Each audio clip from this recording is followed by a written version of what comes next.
for joining us. I'm Mary Yañez, Director of the Senior Adult Program, and this is Mature Living. As you know, we bring you very interesting information for families, for seniors, for all types of causes and problems and issues. And so today we want to talk about devices and services to track loved ones who wander. Can you imagine how difficult it would be to experience where your elder that is possibly has dementia or Alzheimer's, and they go to the store and they don't come back? So we've invited Grace Ortiz from Adult Protective Services and Felix Cabrera.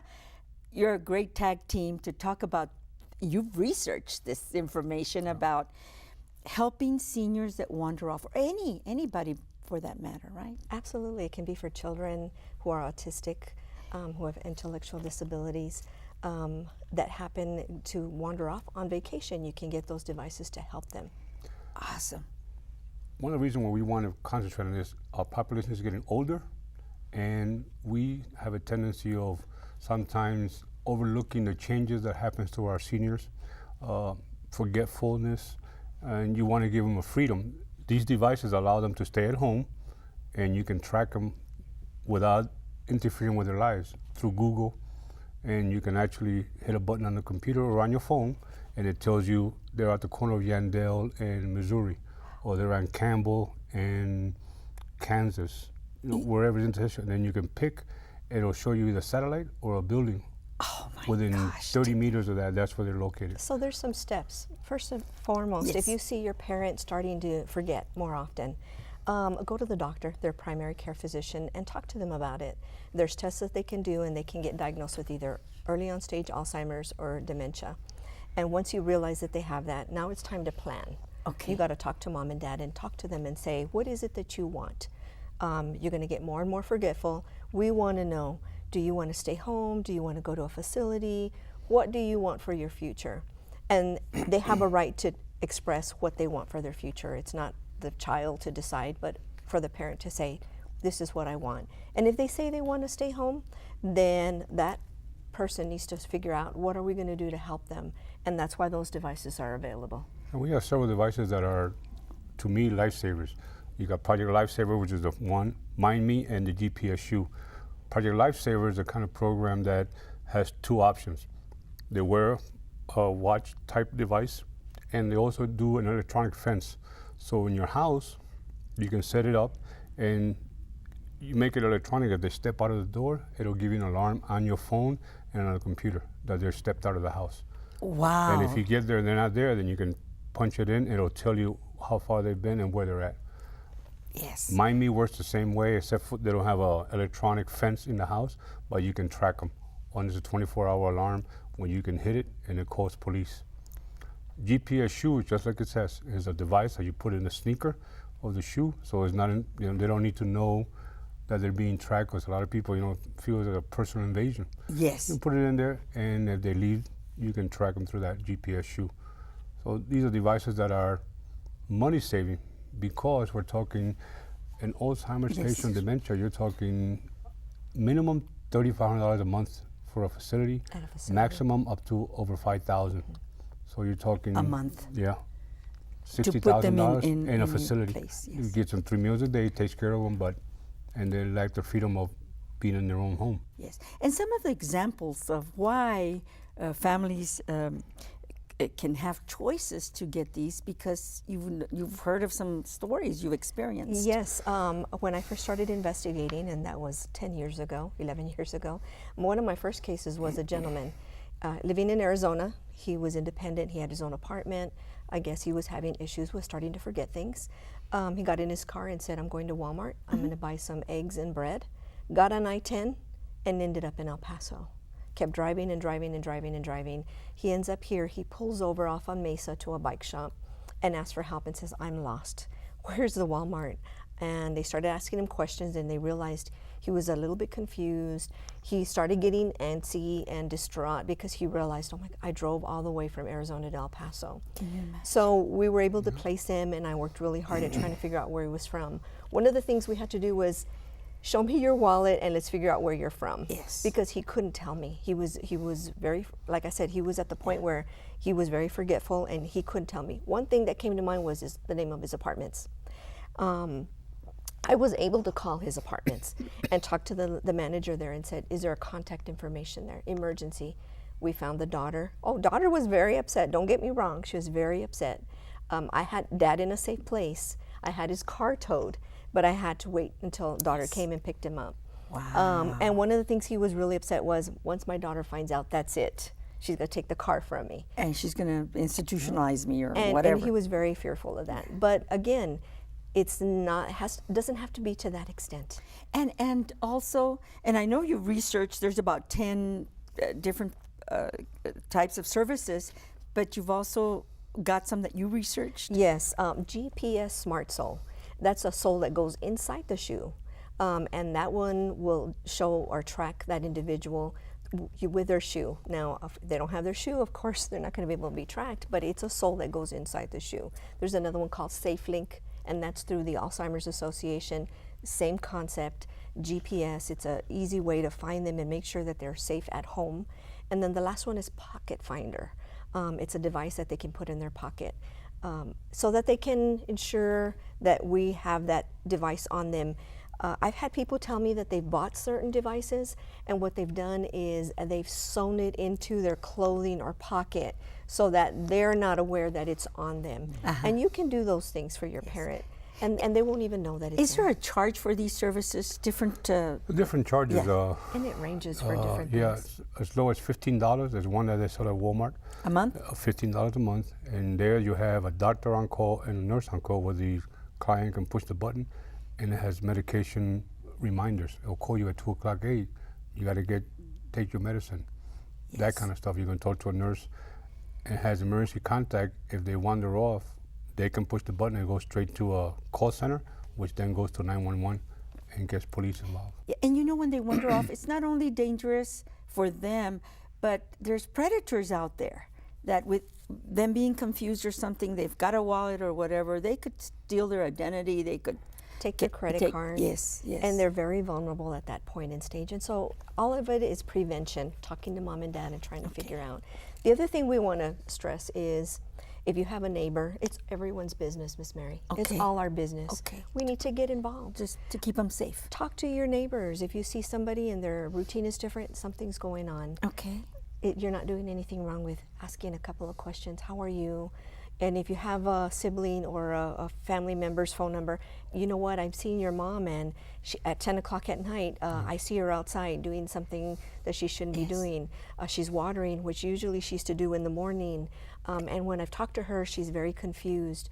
And let that family Yeah, and that's member what know. happened with my mom when we found out she was going through some dementia issues. She was walking with a pot going to buy menudo in August somewhere down the street with a pot, and it was like hot at noon, and she had walked out of her house. Yeah. And the neighbors fortunately stopped her and said, Jesucita, where are you going? She says, my husband would buy menudo and I'm going to go to where he goes. But she You didn't know know. where she was going. So it's so important. One of the things that we have seen is if you start forgetting to take your medications, you're also going to forget to eat. That's when the neglect. She would forget to eat. That's when the neglect starts setting in, and that's when you start noticing the changes, drastic body weight, and they're not doing well. So please, if you see the neglect, you see them going down, report it to Adult Protective Services. I have so many questions, and I know that our viewers probably have some questions. Can they call you, of course? Absolutely, Sure. they can Call call us us anytime, and we'll try to help them and guide them to the right agency if they need help. We don't want to lose a senior that can be helped with some of these devices. This is so good. Got to get you back. And we'll see you in a few minutes.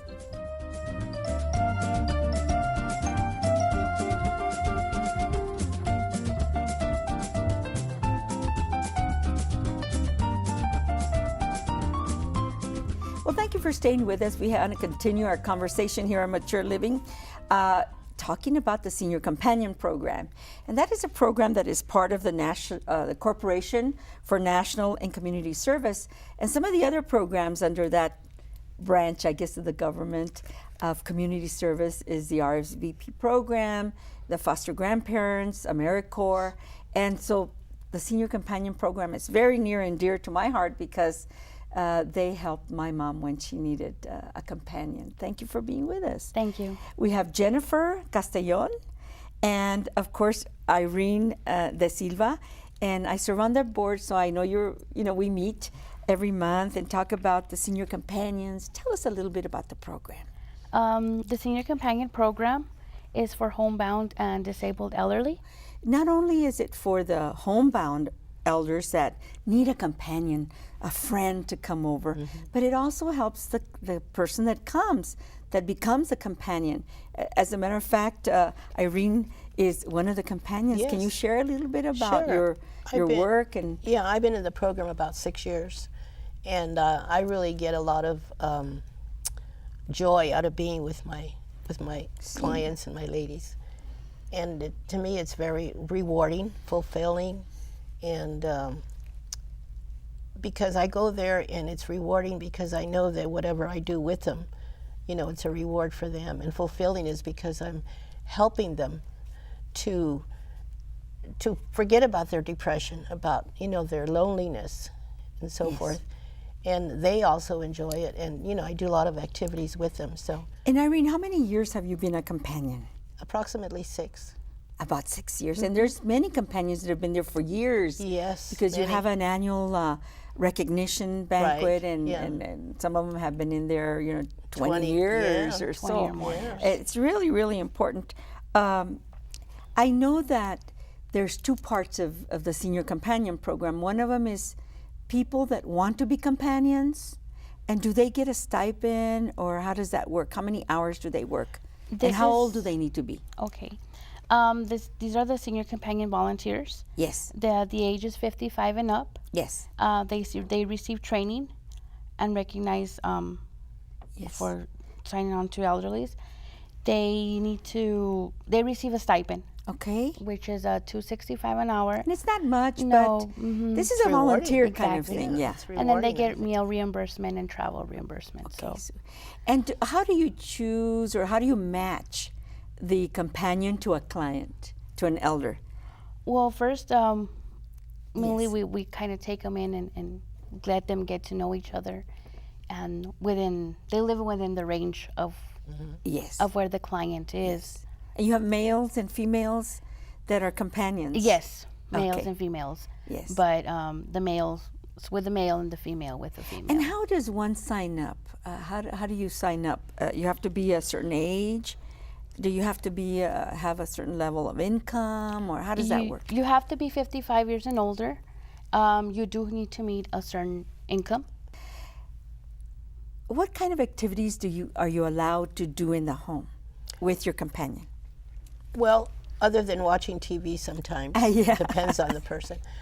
Play games, and then where I'm at Monte Vista, they have bingo. So I take my client to bingo, Oh, and then I yes. take her to have her hair done, Yes. and we take a walk, and we talk, we visit, we talk about what it was like when we were younger. We share that, and a lot of the Share ladies, stories? yeah, and the companion I have, she's traveled extensively, so she's talked about her world travels. And that is so healthy, Yeah. emotionally and satisfying psychologically, because there's worth there in a person. Maybe you can't, maybe you're bedridden, but there's so many things that companions can do with their client And you learn that it from brings a them. lot of joy, and como dicen in Spanish, se encariñan, and Yeah, you they do. begin to become very good friends. And pretty soon the senior, where's my companion? Is she here yet? Yeah, she does Is she that. coming? Yeah, And she they go 5. Do they go 5 days a week? Yes, 5 days a week, How many hours? depending between 4 to 5 hours, Yes. depending on their needs. Okay. Okay, and they gain a long-lasting friendship. Friendships, yeah, they build friendships, and it's such a great program. And I know that the sponsor is Centro de Salud La Fe. You are the agency sponsor of the Yes. Senior Companion Program. I know there's probably other things that you'd like to mention about the program. Do you recruit? And what do you need right now? Males, females, what part of town, bilingual? There's so many things that make a great volunteer companion. And of course, clients. You're always looking for people that need a companion. Yes. For volunteers, I need everywhere. I mean, Yeah, where do you- whoever is interested, east side, west side, northeast, you know, have the heart to be a volunteer. And It's quite a commitment. yes, it is. It's quite a commitment. And you provide training, so Yes. they don't have to worry about, not knowing anything, which is perfect because then you can train them. And then what about as clients, seniors that are homebound that might need a little friend to come and visit with them and spend some time with them? What about clients? Do We you als- have sufficient clients? We have, but we always welcome people that may need a volunteer, you know. Do you have some clients that are waiting right now for a companion? Yes. Who might? What area might that be in? Mainly on the What is west it? side and the northeast area. Okay, west side and northeast. Mm-hmm. And male, female, Both. both. We're needing both. Male What and about female. language? English, Spanish. And what do they share in your meetings about their experiences and? Their travels, Uh-huh. what they did when they were young. And I share with them about me. How about music? Do you share? Yeah, the music that they Music like. is- is Sometimes very, we very put on important. music and we listen to music. Well, I really appreciate you coming down and talking about the Senior Companion Program. And I know you're new to the program. Yes, ma'am. You're the manager. Do they call it a coordinator? The senior companion manager. Okay, and so I know that you're probably going to get calls, but tell me where they can call you. They can call us at 532 Okay. 9639. Okay. Okay. And some last thing that you'd like to share to encourage our viewers to call. I think it's very rewarding because there's people out there that need someone. Some of them don't even have family. Yes. And when I walk in, they just light up because they go, "Oh, you're here." And it also provides a little respite for the family. Yeah. And you can share a meal as well. Yes, You share a meal. Yeah. And, And it's good just, for me as well. yes. I know that my mom benefited so much from a senior companion, and it was such a joy to see her with a friend, that would come in to visit through the senior companion program. I'm grateful. I'm very grateful, and that's why I serve on the board, and because I feel it's so important. Glad. Thank you for Thank being you. with us, Jennifer. Thank you for inviting us. Yes, and of course Irene DaSilva. I know there's many companions that we could have invited, but she was willing, Yes. right? Okay, well, we'll be back. We'll see you soon. Okay? All right, we'll be back with more guests.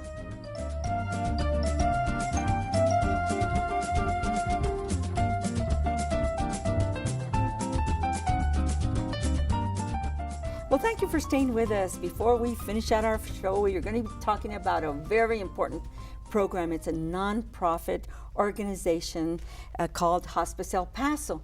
And there are many hospices in this community, but this one in particular is a nonprofit. And we always support our nonprofits here in El Paso and with Mature Living.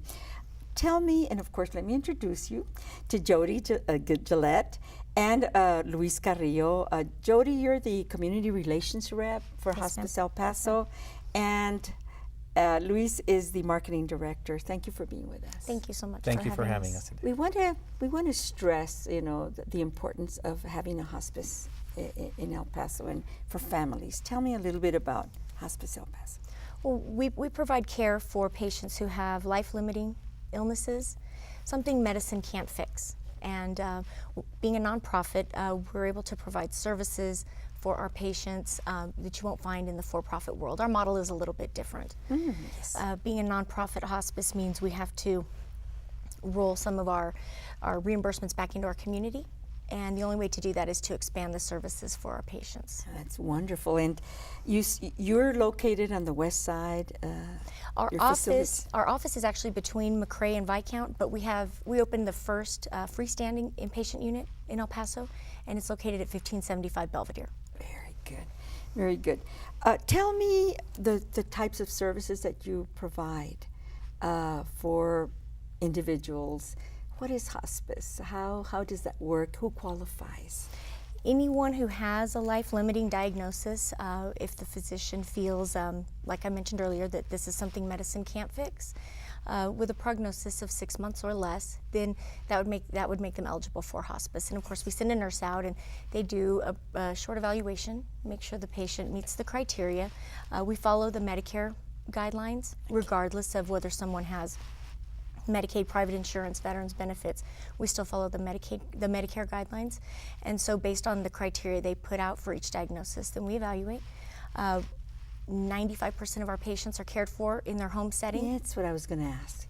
So home setting, but Yes, then ma'am. there's also a facility. And their home setting can be anywhere. It can be in a long-term care community, an assisted living community, foster care, yes. relatives' home, or their own home, of course. When you go out and market Hospice El Paso and your services, what are the questions that most people ask, Luis? Well, I think one of the biggest questions that they're asked is, what is this going to provide for my family? And I think one of the biggest things that we tell them is that you're not alone. I think the fact that we're there to provide support for them is such a huge thing for the families out there who are going through a very, very hard time in their lives, in which, they can actually see us being in there, going in there and helping them, and provide that additional support that also continues after the service is completed in regards to providing that service to the patients. And is it a patient's choice to go through a hospice program? Let me tell you, once you go through this, you always will want to have that support. You're absolutely right. And to answer your first question, it is patient's choice. And physicians can make recommendations, but it's absolutely patient's choice. Per the federal law, that patients have a right to choose their hospice agency. And the one complaint, if you will, that we get is that families say they wish they'd known about it earlier. Yes. And that's almost 100% across the board. Families say they wish they had known and understood what it was earlier. And that's what we do. We are out in the city, out in our community every day, educating El Pasoans, educating physicians, nurses, social workers. Yes, it's a beautiful program. I understand you have a waiver program as well, or senior wishes, some of these other.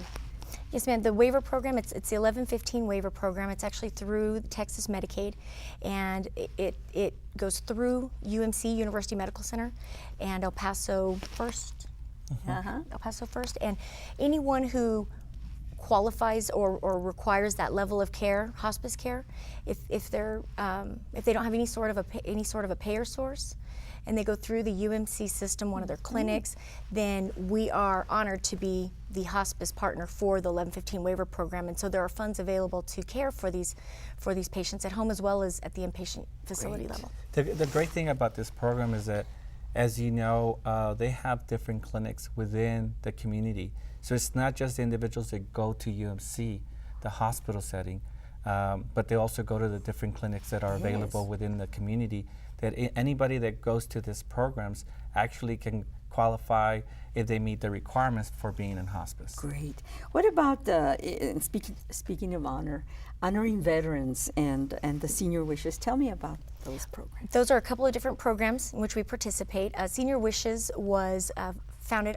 by Dr. Kathy Lawson, and what she did is she put together. Catherine. Do you know Yes. Dr. Lawson? She's wonderful. Yes. She wanted to put together a program where we are able to grant wishes to some of our senior hospice patients. And you may have read in the paper last year about how we granted a wish for one gentleman who had been married for quite a long time, but they had never had an actual wedding ceremony, and he wanted to make that happen for his wife.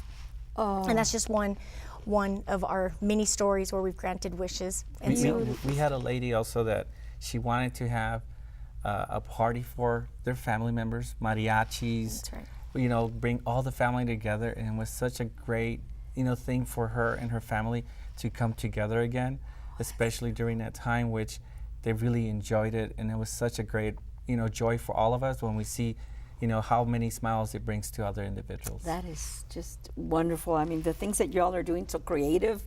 Veterans also, beautiful program. We're part of the We Honor Veterans program, and that is an initiative that was born out of a partnership between the Veterans Administration and the National Hospice and Palliative Care Organization. And we go through different levels of certification.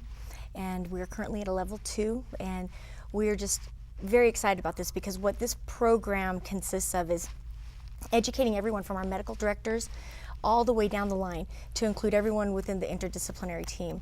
And it has a focus on service-connected diagnoses. So if you have a veteran who served in World War II versus a veteran who served in Vietnam, there will be different diagnoses and different triggers, different side effects from each. Before I ask for your phone number, I do want to talk about that margarita shake-off coming up in June. I like margaritas, by the way.